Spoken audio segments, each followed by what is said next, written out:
Rkelly, and this is my life. This is my life, this is my life. I'm Rkelly, and this is my life. Grew up on the south side of Chicago, born in 1967. And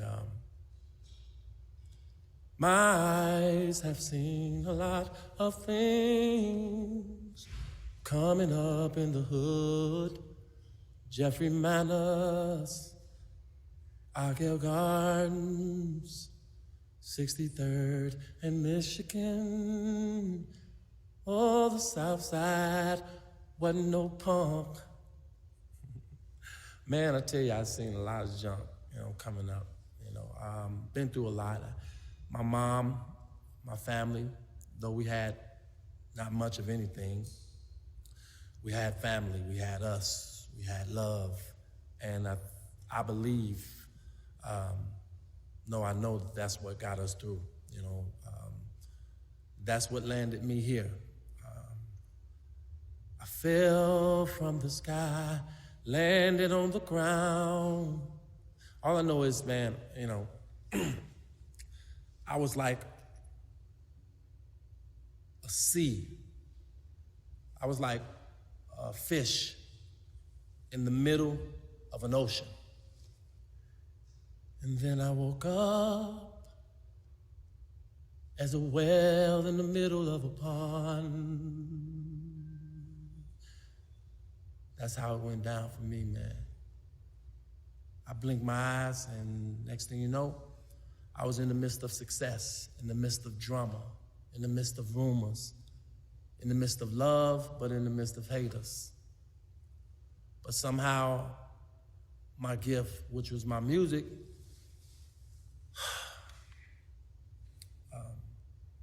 my depth of struggle was fed into my gift, and somehow my gift ignited to the point where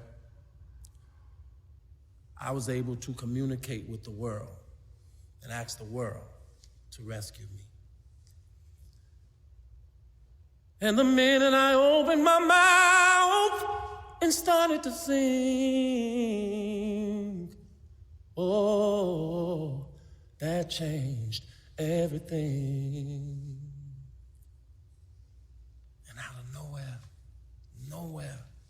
I walked through the drug dealers, walked through the pimps and the hoes and the hustlers, through the hood.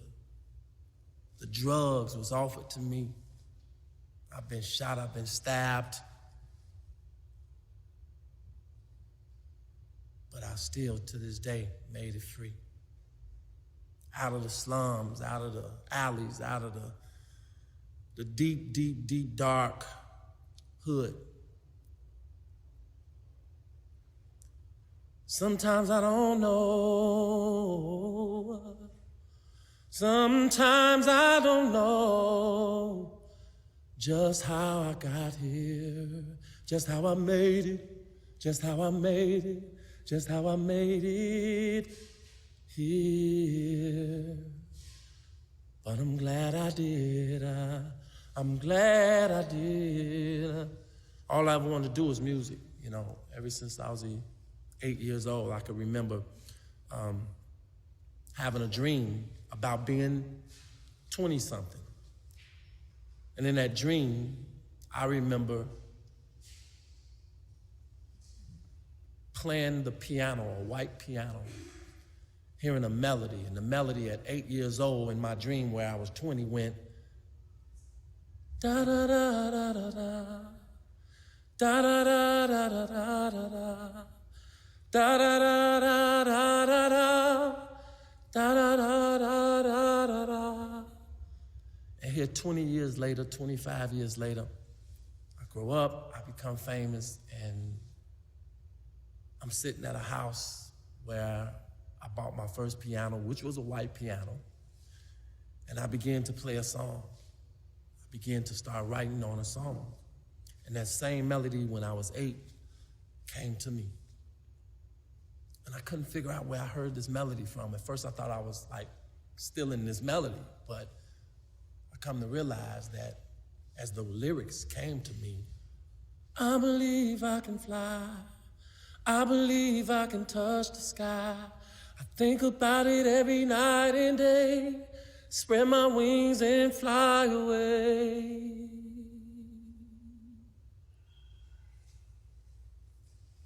Tear comes down my eye because I say, wow, I wrote this song when I was 8.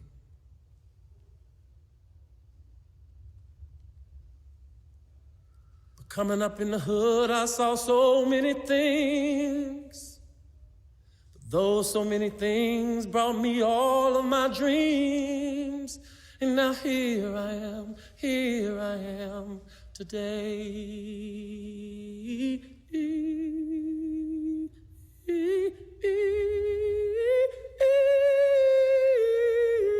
Here I am today.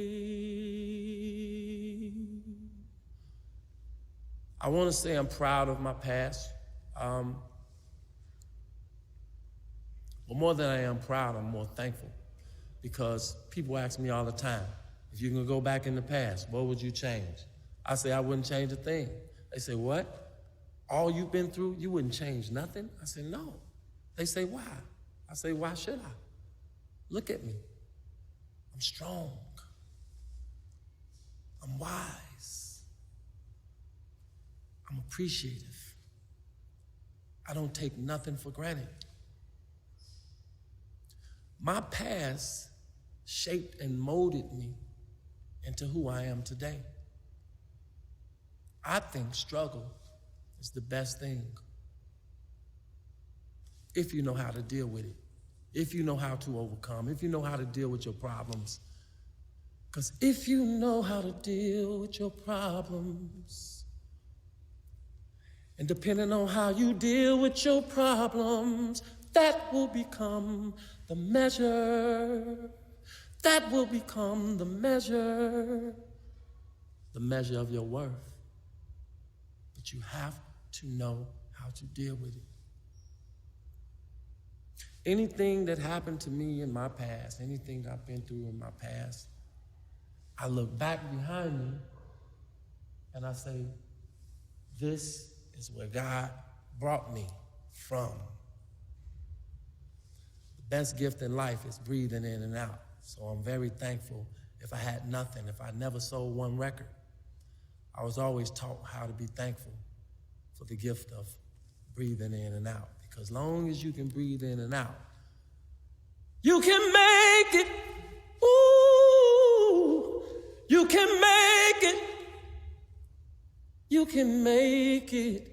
You can make you can make it. You can make it as long as you're breathing. Long as you're alive, you can make it up. You know, I always used to sing in the shower because I was too shy to sing anywhere else. So I was singing in the shower. I thought I sounded good, but, you know, my sister would always bam on the door and tell me to stop calling hogs, get out of the bathroom because she had to get in there. I looked at that like she was jealous and, you know, just wanted to get in the bathroom, wanted me to get out so she can be in there 20 times as long as I was in there. So I thought it sounded pretty good. The shower gave me an echo, a reverb that allowed me to hear myself so beautifully, so clearly, that it gave me the confidence to walk out of the shower eventually and sing throughout the house. Of course, the house did not have the same reverb. Outside did not have the same reverb. But when I dropped out of high school and became a street performer, I was trying to find that reverb that could echo my voice, that could echo my life, so the world could hear the gift that I had in me.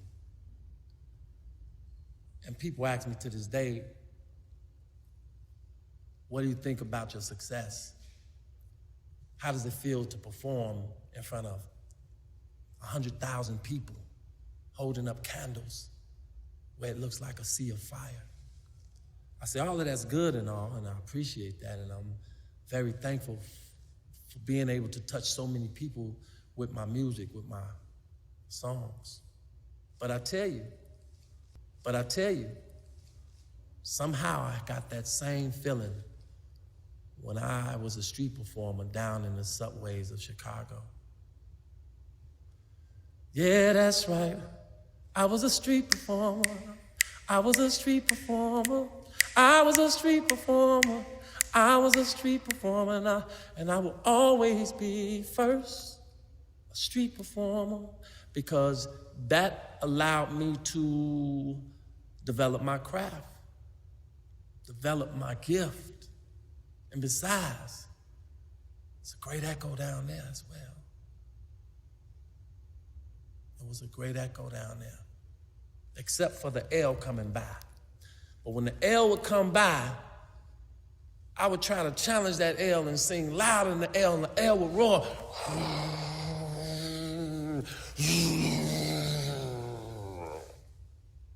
And I would try to sing louder and louder and louder and louder. But the L would be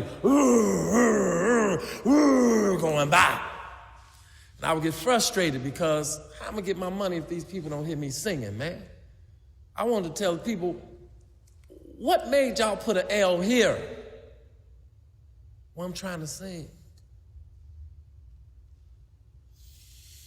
But then I come to realize that, hey, sometimes you have to rise above the noise. Find a way to rise above the noise, Rob. And I tried to rise above the L. Still wouldn't work. So I became real slick. I would be singing like this. Someday the world would know my name. And I would be singing like this. Someday the world would know my name. And here comes the L, and here comes the L, and here comes the L. And I'd shut up until the L stopped. And when the L stopped, it became quiet again. And I would say, I know someday the world will know Robert's name. And the people would clap. Oh, I said, that is. I gotta wait till the L stop. That allowed me to develop my patience. Once I developed my patience, I come to find that I had learned how to sing with strength, because before I learned how to develop my patience, I actually learned how to sing loud, trying to sing over the L, which gave me strength in my voice, which gave me the ability to be able to ring out like a bell when I sing. It also allowed me to connect with people, because I would be singing my songs that I wrote, but I didn't feel there was a connection. The only time I felt a connection is when I started noticing people were coming down from work to catch the L, and they had McDonald's bags in their hands. And I was like, McDonald's. If I write a McDonald's song while these people are holding McDonald's bags in their hands, I'm gonna connect, because they're gonna laugh and they're gonna say, I can't believe this guy's down here with a piano and a chitlin bucket singing a McDonald's song, and I just came from McDonald's. They're gonna feel like I'm talking directly to them, and that's going to make the connection. So that's what I did. I went home, I said, Mom, I gotta write a McDonald's song. She said, well, you love McDonald's, you ought to be able to write a McDonald's song, that's your favorite restaurant. I said, that's what I'm gonna do. So I went in the room and I started messing with my little keyboard, Casio that is, and I said,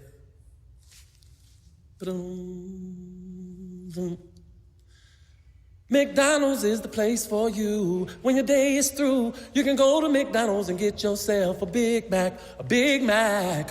Order of fries, icy Coke with an apple pie. No one does it like McDonald's. Do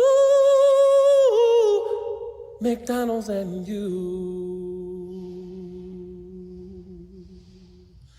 And the people would clap, and they would go in their pockets. Oh, I gotta pay this guy. This guy's too good. Oh man, I got McDonald's in my hand, and he's singing McDonald's. Oh no, he got to get paid. So people started pulling out 50s. I went from making maybe $10 a day, from being there from 9 to 5, to making $400 to $500 a day because I made the connection. Now that I know how to make the connection, I took it to the next level.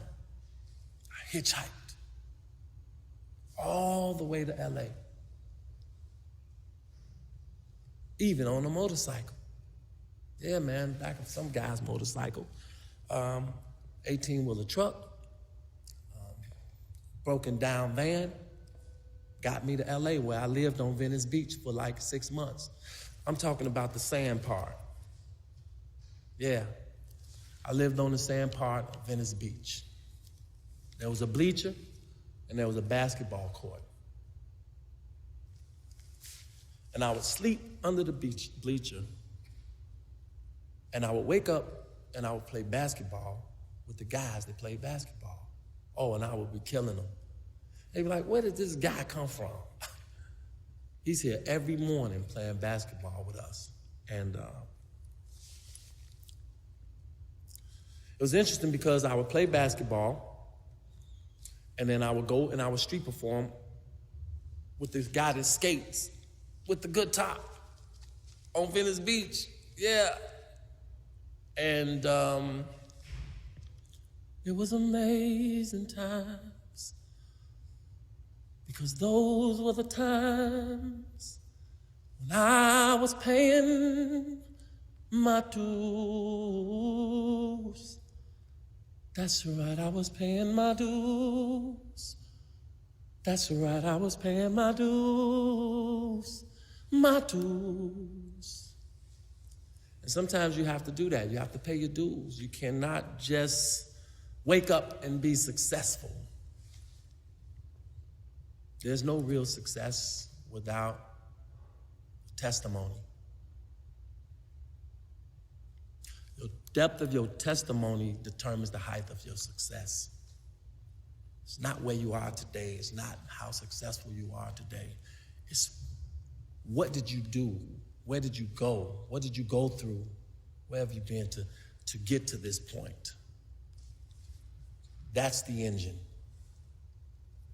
I learned a long time ago, after performing on Venice Beach, after being a street performer in Chicago, I went to every talent show, trying to win, but I'd lose all the time, especially in LA, because at this time, LA was a place of image. You had to look to par, not just sound good. And all I had was basketball gear. And I would do really good in the talent shows, but my image, I looked like a hooper because I was at the time. So I'd lose. But don't feel for me, because, see, losing is only temporary. Losing, I looked at as a rehearsal. We all lose in rehearsal all the time, over and over and over and over again, until we get it right. And that's the point of rehearsal. You rehearse and rehearse and rehearse and rehearse. You mess up, you mess up, you mess up, mess up, until you get it right. But LA, street performing, the doors being closed, the no's and all of those things, that was my meal ticket somehow. And I decided then, I didn't want to be stars in the sky, because though they amazed us as kids, but they sat there. They just sat there. And they sparked. But what amazed me and what I've always wanted to study and always wanted to become, and I decided in my mind, and I told my mom, I said, Mama, I'm gonna be a shooting star. She said, what you mean, boy? I say, I don't really know what I mean, but I know one thing. I love the shooting star. Why would you love a shooting star? You don't get to see it much. I said, I know. It comes, it goes. You're lucky if you even see one. I said, I know. And it's not like the other stars. I said, I know. But that's the point. If I'm going to be a star, I want to be a shooting star. I don't want to be seen all the time. That's not what I'm about. I'm not about just sitting around in the sky. I want to soar through the sky, in and out of space.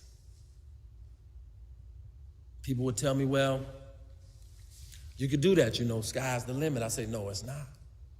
I would always have my different sayings. I would say space is the limit, because if you can make it to space, you can travel anywhere.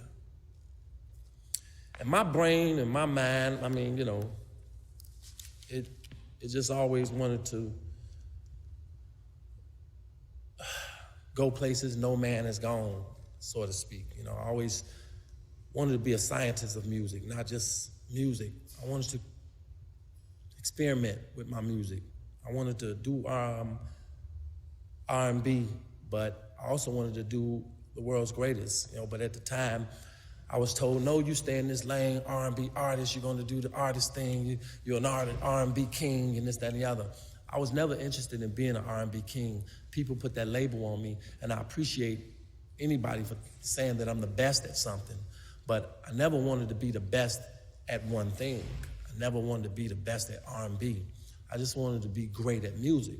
So I decided to do I Believe I Can Fly. I decided to go on and do the world's greatest. I decided to do country songs, pop songs, You Are Not Alone for Michael Jackson, because I never wanted to be trapped in a category. And somebody said, oh, that's the R&B king. I wanted to be known for just music. There's Mr. Music. He has no lane. The highway, the streets is his, if he wanted it to be. But I came up in Chicago, and the minute I was born is the minute my father left my mother. Yes, the minute I was born is the minute my father left my mother. And I used to ask my mother, where is my father? And every time she shunned the question, she pushed me away. She said, never ask me that again. Son, never ask me that again. But it was hard because I would always see, my brothers, their father would come by every now and then and, take them out, buy them things. And Christmas, Thanksgiving, Easter, Halloween. And I wasn't jealous of my brothers, but I would always, become curious and frustrated because, wanting a father, not having a father, first of all, it's automatically something missing in your life. There's no doubt about that. I always felt half.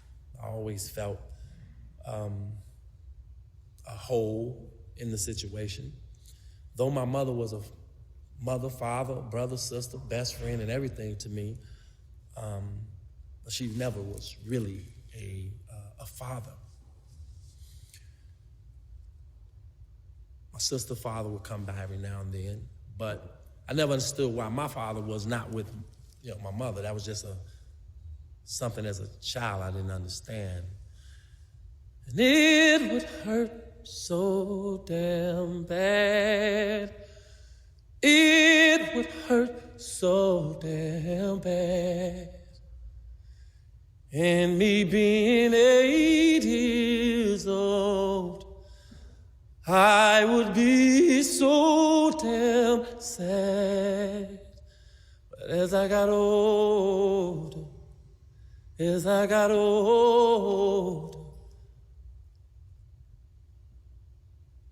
I became closer to my mom.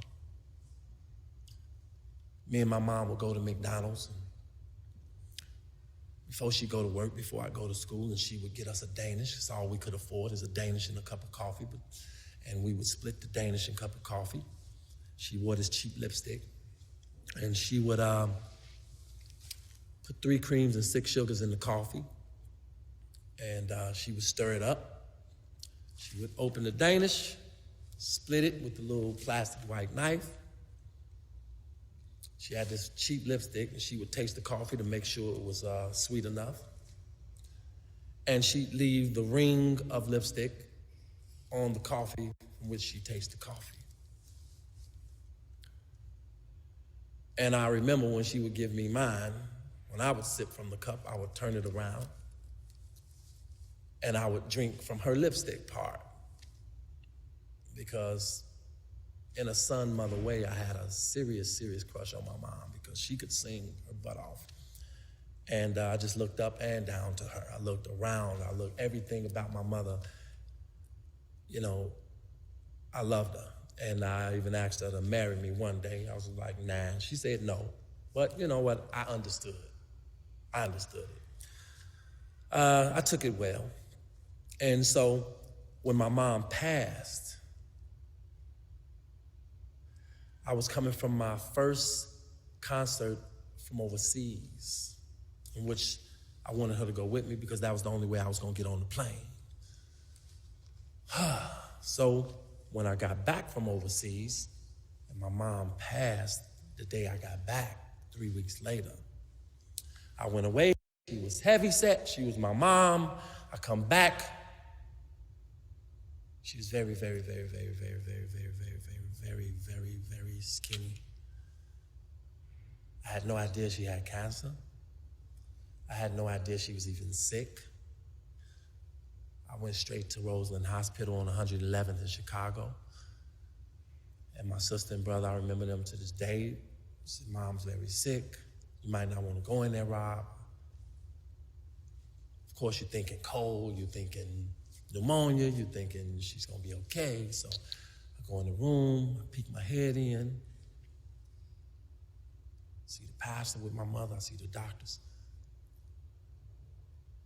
And the first thing my mom said is, she screamed, "Get out, Robert! I don't want you to see me like this. Get out, Robert! I don't want you to see me like this."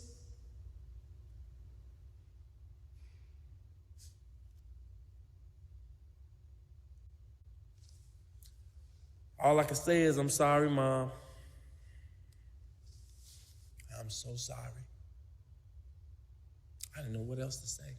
Didn't even look like my mother, but I knew it's my mother. And I walked up to her bedside. I asked the doctor and the pastor to excuse us. Even my brothers and them, they excused us. It was me and my mom. She said, "Please leave. Please." I said, "Mama, please don't make me leave. Something I gotta tell you."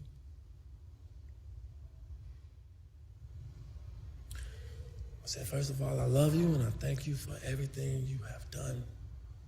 Everything.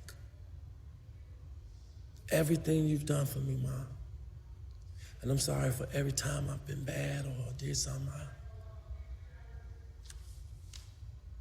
wasn't supposed to do. And I promise you."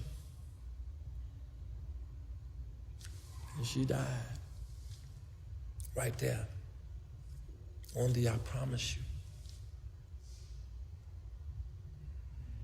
I called the doctor. They came in. They pronounced her dead. I was still holding her hand. But I finished my sentence. I said, "I promise you, Mama, no matter what, by any means necessary, I will be one of the best singers, songwriters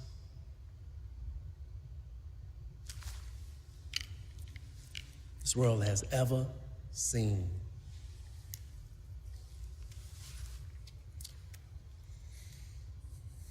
I made my mom that promise, and I am still on a journey today to fulfill that promise, in which I will perform and sing and write like one of the best who has ever done it. I owe it to my mom. I owe it to my gift.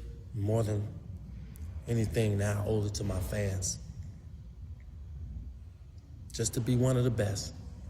Not the best, but one of the best who has ever done it.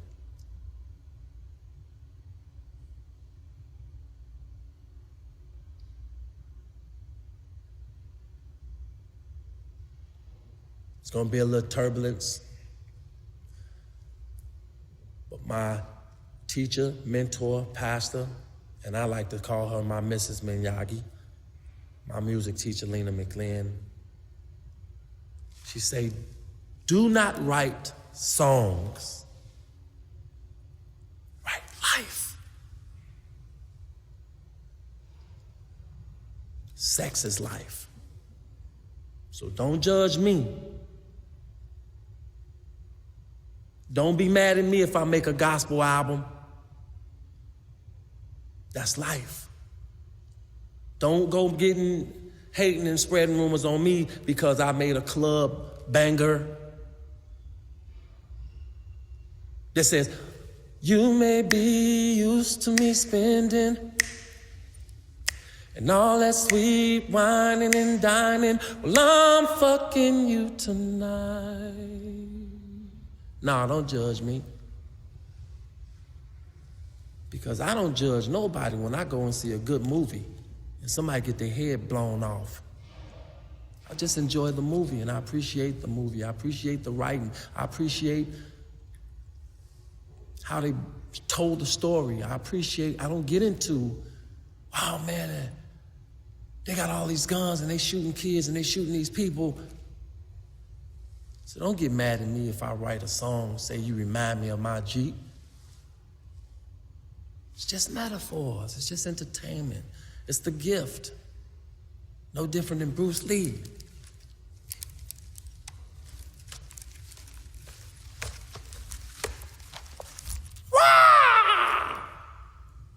It's a gift.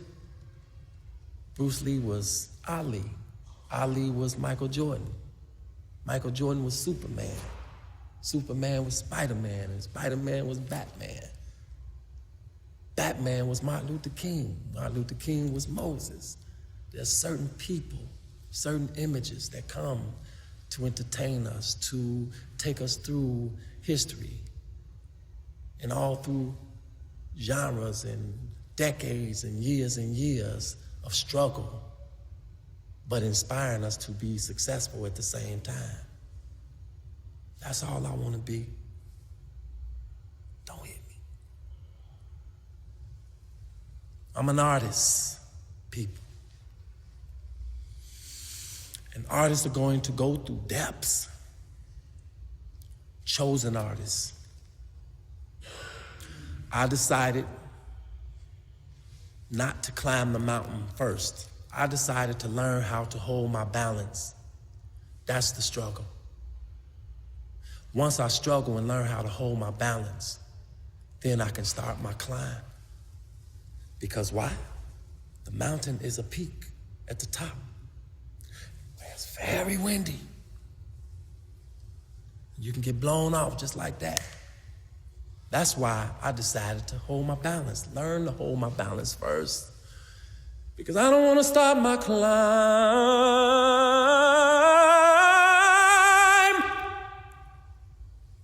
and get up there and the easiest thing blow me off. I want to be able to hold my balance and hold my balance strong. I want to be able to stand at the top of that mountain and say, I'm not coming down until I feel like it.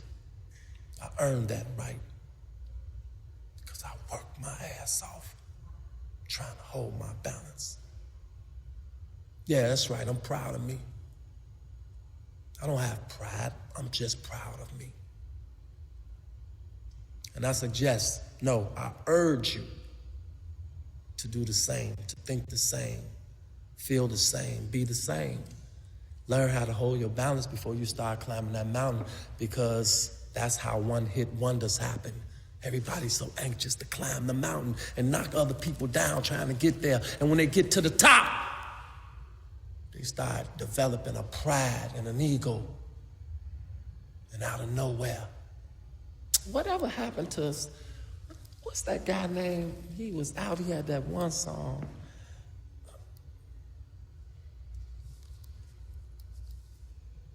He didn't learn how to hold his balance before he started his climb. That's why I'm still here. That's why I'm still in the game. Because to me, it is not a game. People say this, people say that. They talk about me behind my back. They talk about me in front of my face. They talk about me at the side. I can hear the whispers. I can see the gestures. I can feel the spirit of negativity all around me. People steal my watches. They steal my cars. They steal my gold. They steal everything from me. They take my money.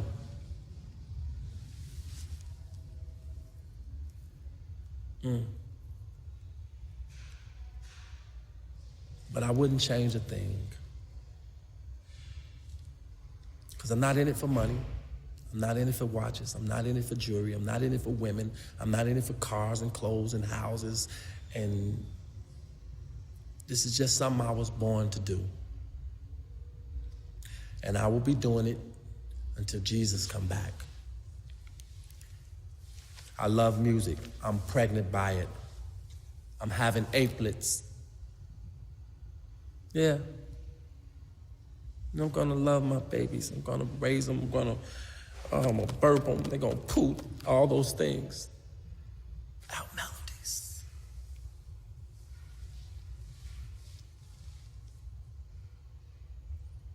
Born in the ghetto. Riding my bike, 14 years old. My mom said, you can go 2 blocks and come back. I said, okay, mama, 2 blocks and back. Okay, mama, 2 blocks and back. I promise 2 blocks and back. Then I get on my little Huffy.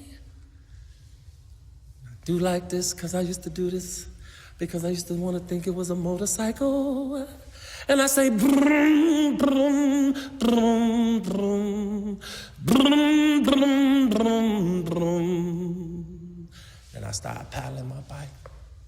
Thought I was the coolest guy in the world. Pow! I heard a gunshot. I looked to my right, I looked to my left, I looked behind me. I didn't know what happened. And out of nowhere,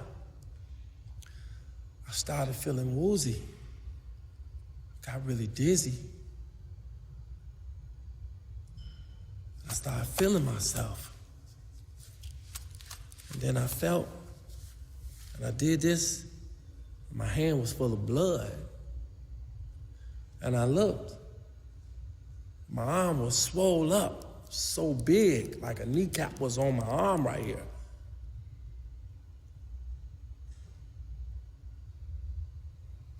And I fell and hit the ground off my bike. And I remember opening my eyes just a little bit. And I saw all of these guys running towards me. And I said to myself, thank you, help, help. But actually it was the guys that shot me. They were taking my bike. And I laid there. I could hear people screaming. I could hear people coming. Next thing you know, I remember waking up in the hospital, and I remember the doctor telling my mother that they couldn't move the bullet out of my arm. It's gonna grow a tissue around it because it's too close to a nerve. And if they touch that nerve, it could paralyze my whole arm.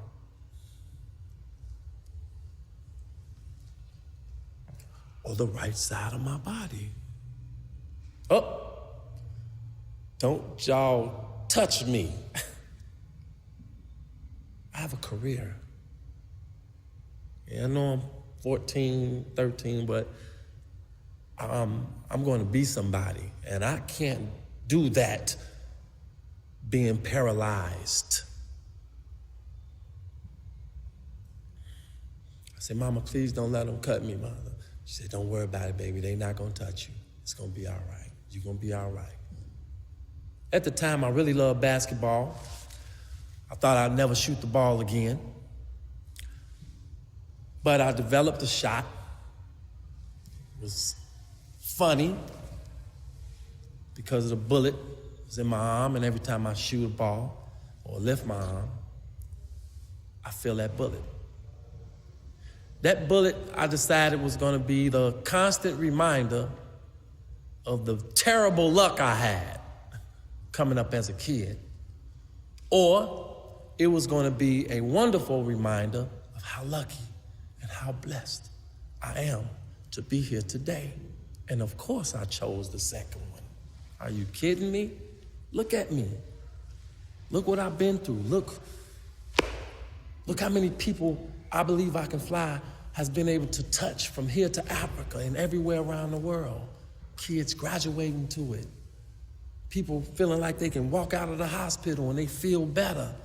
They don't even have to know who wrote the song. It's people that love the song and don't even identify me with the song. I'm good with that. Because that song was not about me. That song was a seed planted in the earth for people to grow and blossom and go on and live their dreams like I've been blessed and able to do mine. Coming up in the hood, my mother and my stepfather fought like cats and dogs. I hated it, but somehow the love she had for him, I chose to love him too. Where my brothers, them, whole nother story. My sister, they hated him. I found a way to love him because my mom loved him. Coming up in the hood,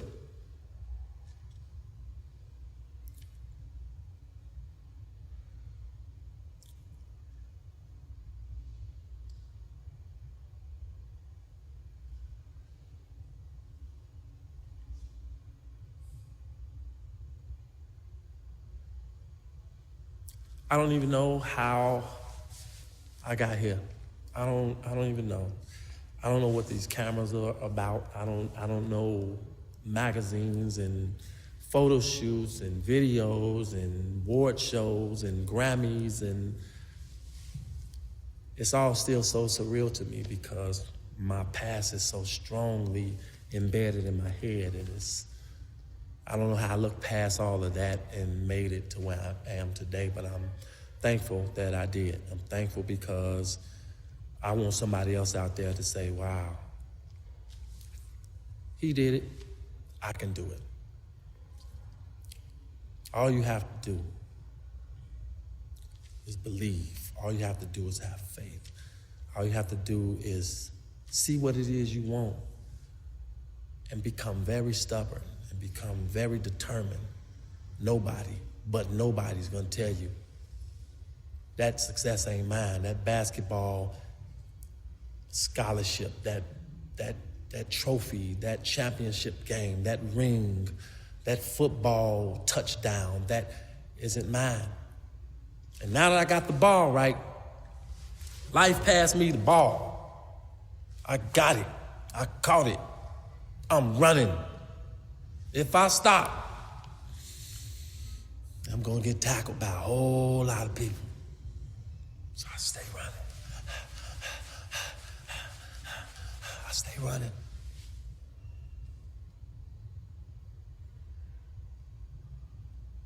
From now on, I'm gonna be on the bright side of things.